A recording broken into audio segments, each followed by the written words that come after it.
Iran's Navy test-fired a surface-to-air missile today during an exercise near the Strait of Hormuz, raising the possibility of a confrontation with the U.S. Now, at the same time, Iran announced today it produced the nation's first nuclear fuel rod. That is a major feat.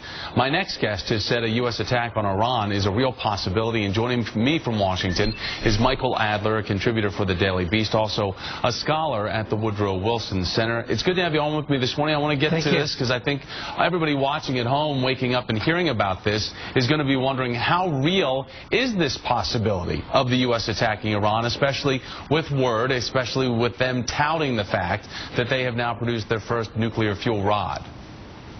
Well, I don't think there's any question of, I don't think there'll be imminent hostilities. The Iranian exercises in the Strait of Hormuz are designed to show force, are designed to show that they say they can close the Strait of Hormuz, that there's a threat. But Iran has no interest in doing that. For one thing, they ship all their oil through the Strait of Hormuz, and it would be a kind of economic suicide for them to do that. Secondly, the United States is ratcheting up sanctions, and we're looking towards a possible embargo on Iranian fuel purchases by Europe, and trying to get countries like India, Japan to purchase less oil. But there's no question the United States is not trying to stop Iran from selling its oil. The purpose is for prices to go down for Iranian oil and for Iranian revenue to be cut. So I don't think right now, with the dramatic images we're seeing of missiles being shot off, that there's any question of any kind of military activity at the current time.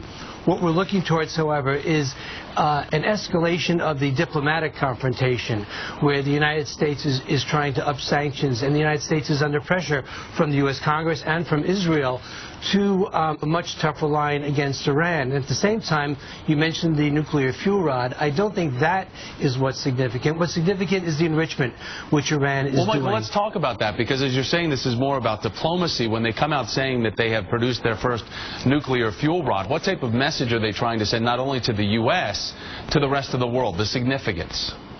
Well, the Iranians have been progressing their nuclear program steadily since 2003. The fuel rod that is being tested, it's a sample fuel rod. It has natural uranium in it, not enriched uranium, and it's for their power reactors. The United States advocates civilian nuclear energy in Iran. What the United States is against is the development of technology that can help produce a nuclear weapon.